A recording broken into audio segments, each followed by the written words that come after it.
तो आप समझदार बनना चाहते हैं। दुनिया के ज़्यादातर हिस्सों में आपको यही बताया जाता है। समझदार बनने के लिए 12 साल की स्कूलिंग, फिर 4 साल का कॉलेज और फिर 6 साल की ग्रेजुएट पढ़ाई करनी पड़ती है। लेकिन असल में आप जो बनते हैं वो है बेघर। ये कोई मजाक भी नहीं है।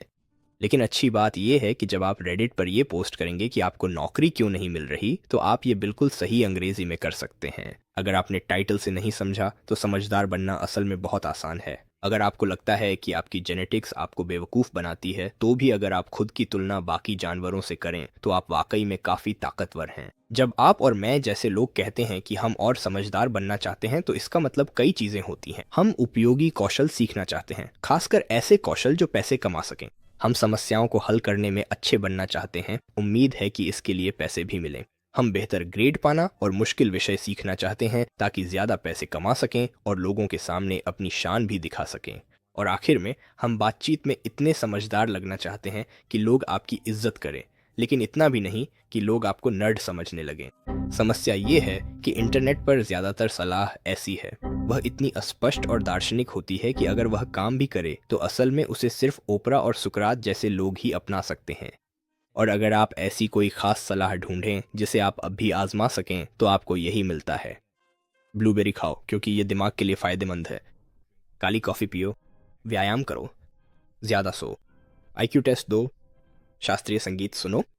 ये बातें सुनने में तो अच्छी लगती हैं, लेकिन किसी न किसी मोड़ पर आपको असल में कुछ सीखना भी पड़ता है। इसके अलावा अतीत में भी कुछ ऐसे जीनियस हुए हैं जिन्होंने पूरा दिन डेस्क पर बैठकर बिताया है और रोज सिर्फ 2 से 4 घंटे की नींद ली है। तो आप सच में क्या कर सकते हैं जिससे आप और समझदार बन सकें, जो बस वही पुरानी बातें न हों। फेसबुक पोस्ट से लिए गए 6 ब्रेन हैक्स जो विकीहाउ आर्टिकल से कॉपी पेस्ट किए गए हैं और जिनकी प्रेरणा न्यूयॉर्क की सबवे दीवार पर स्प्रे पेंट किए गए एक कोट से मिली है। सबसे जरूरी चीज जो आपको करनी चाहिए वो है पढ़ना। किस तरह का पढ़ना, ये निर्भर करता है। फिक्शन पढ़ना तेजी से पढ़ना सीखने के लिए अच्छा है और इससे आपकी शब्दावली भी बेहतर होती है।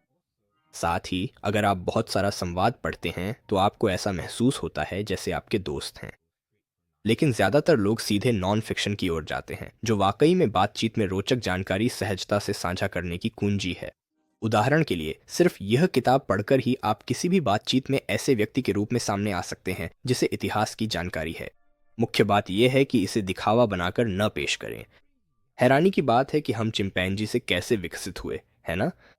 असल में विकास रैखिक लिनियर नहीं है और कई मानव समान प्रजातियां वो एक साथ पृथ्वी पर मौजूद थीं, जिनमें से कोई भी दूर दूर तक चिंपैंजी नहीं मानी जा सकती थी। जहां यह यूट्यूब कमेंट सेक्शन के मानकों के अनुसार शिष्ट माना जाता है, वहीं असल जिंदगी में किसी को गलत साबित करने से पहले असल में कहना आपको तुरंत अप्रिय बना देगा। असल में को आसानी से में बदल दें। और अब बात बन रही है, आइए उस बातचीत को फिर से करें। हैरानी की बात है कि हम चिंपैंजी से कैसे विकसित हुए, है ना? वाकई हैरानी की बात है ना? जानते हो, मैं हाल ही में पढ़ रहा था और पता चला कि इंसान और चिंपैंजी, मैं हमेशा सोचता था कि हम उनसे विकसित हुए हैं, लेकिन लगता है कि हम बस साथ साथ विकसित हुए हैं। आप समझदार भी हो सकते हैं, विनम्र भी रह सकते हैं और ऐसा भी लग सकता है कि आप असल जिंदगी से जुड़े हुए हैं। मुख्य बात यह है कि आप जो जानते हैं वह दूसरों को इस तरह सिखाएं कि वे खुद को मूर्ख न समझें। इस तरह लोग वास्तव में आपसे कुछ सीखेंगे जिससे वे आपको समझदार और सम्मानजनक मानेंगे। अब आप ये किताबें कैसे ढूंढते हैं? असल में ये बहुत आसान है। आपको वही 5 किताबें पढ़ने की ज़रूरत नहीं है जिन्हें हर कोई पढ़ने के लिए कहता है। बस उस विषय के बारे में सोचें जिसे आप सीखना चाहते हैं, जैसे सफाई करना। अब गूगल पर सफाई से जुड़ी किताबें खोजें। यहाँ एक किताब है जो अच्छी लग रही है। आमतौर पर ये किताबें पैसे में मिलती हैं, लेकिन अगर आपकी उंगली फिसल जाए तो आप गलती से इस वेबसाइट पर पहुंच सकते हैं और गलती से किताब का नाम सर्च कर सकते हैं और संयोग से पहले लिंक पर क्लिक कर सकते हैं और ओह नहीं, गलती से एक फाइल डाउनलोड कर ली और उसे उपयुक्त ई बुक व्यूअर में खोल लिया। अब जब आपके पास यह किताब है तो आपको यह भी पता चलेगा कि आप न केवल बातचीत में इस्तेमाल करने के लिए रोचक बातें चुन सकते हैं, बल्कि आप सीख भी सकते हैं कई उपयोगी कौशल। कोई भी कौशल सीखने से पहले आपको 10 बातें जान लेनी चाहिए। 1, जब तक आप उस कौशल का अभ्यास नहीं करेंगे, आपका दिमाग उसे बेकार समझेगा और भूल जाएगा। 2, किसी कौशल में महारत हासिल करने के लिए आपको केवल 20% ज्ञान की आवश्यकता होती है। तो मुझे लगता है कि अब हम आगे बढ़ सकते हैं। इसी लर्निंग कर्व कहा जाता है। ये एक ग्राफ है जो दिखाता है कि समय के साथ आप किसी कौशल में कितने अच्छे हो जाते हैं। जैसा कि आप देख सकते हैं, केवल थोड़ा सा अभ्यास करके भी आप शुरुआत में काफ़ी प्रगति कर सकते हैं, लेकिन आपको अभ्यास करना ही होगा। किसी ने भी केवल टाई बांधने का तरीका देखकर टाई बांधना नहीं सीखा। आप टाई बांधना तभी सीखते हैं जब आप टाई बांधने का तरीका देखते हुए खुद टाई बांधते हैं। यही बात पढ़ाई पर भी लागू होती है। किताबें आपको तभी समझदार बनाती हैं जब आप अपने दिमाग को किताब की बातें याद रखने का कोई कारण देते हैं। तो जब आप बेडरूम साफ करने वाला चैप्टर पढ़ लें तो आगे बढ़ें और एक बेडरूम साफ करें। ये ज़रूरी नहीं कि वह आपका ही बेडरूम हो, बस कोई एक साफ कर दें और अब आप इसे कभी नहीं भूलेंगे। लेकिन मान लीजिए कि ये कोई ऐसी चीज़ है जिससे आप अभी अभ्यास नहीं कर सकते। मान लीजिए आप कारों के बारे में कोई किताब पढ़ रहे हैं और फिर आप एक डायग्राम देखते हैं जिसमें दिखाया गया है कि एक खराब कार को एक अच्छी कार से कैसे जंप स्टार्ट किया जाए आदर्श रूप से। आप इसके बारे में पढ़ेंगे और फिर इसका अभ्यास करेंगे। लेकिन हर किसी के पास अभ्यास करने के लिए दो कारें नहीं होती, लेकिन आप इसे केवल कल्पना करके भी अभ्यास कर सकते हैं। उस पल की कल्पना करें जब आपको कार जंप स्टार्ट करना आना चाहिए। खुद को उस स्थिति में रखें। कोई वीडियो ढूंढें और कल्पना करें कि वह आपकी कार है। पूरी प्रक्रिया की शुरुआत से अंत तक कल्पना करके आपने अपने दिमाग को यह यकीन दिला दिया कि आपने सारी जानकारी का इस्तेमाल किया है और अब आप उसे याद रखेंगे। वहीं जो व्यक्ति सिर्फ डायग्राम को देखता है और उसे याद करने की कोशिश करता है, वह अब भी नहीं जान पाएगा कि क्या करना है। कार जंप स्टार्ट करनी तरीका है समझदार बनने। जो सीखें इस्तेमाल करें, इस्तेमाल नहीं कर सकते कल्पना करें, ज्ञान काम आएगा। असल में यही तरीका पूरे स्कूल सिस्टम का है। आप एक जानकारी सीखते हैं और क्योंकि उसे असल में इस्तेमाल करने में लगभग 15 साल लगेंगे, आपका शिक्षक एक काल्पनिक स्थिति बनाता है जिसमें वह जानकारी काम आती है।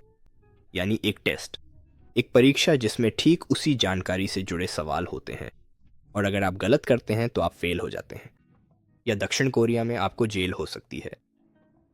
मजाक कर रहा हूँ, ऐसा सिर्फ तब होता है जब आप चीटिंग करते हैं। आमतौर पर इतना काफ़ी होता है कि आपका दिमाग कम से कम उस जानकारी को याद रखने की कोशिश करे। एकमात्र समस्या ये है कि जैसे ही टेस्ट खत्म होता है, आपका दिमाग कहता है कि अब यह जानकारी काम की नहीं रही और आप उसे भूल जाते हैं। कुछ लोग सोचते हैं कि दोहराव या अंतराल में पढ़ाई करना या माइंड मैपिंग उन्हें बेहतर अंक लाने और जल्दी सीखने में मदद करेगा।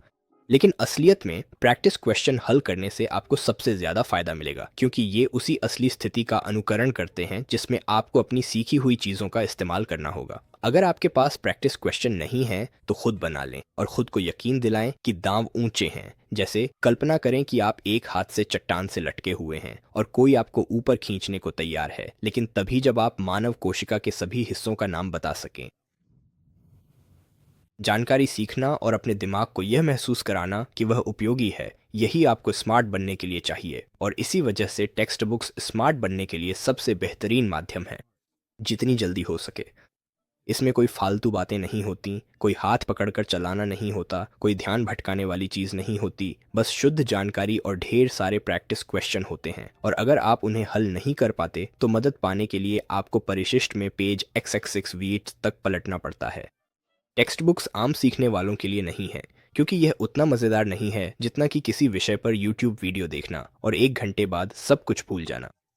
लेकिन अगर आप कभी इस चुनौती के लिए तैयार हों तो एक वेबसाइट है जिस पर आप गलती से पहुंच सकते हैं, जहां आप गलती से किसी भी विषय पर मुफ्त टेक्स्ट बुक्स डाउनलोड कर सकते हैं।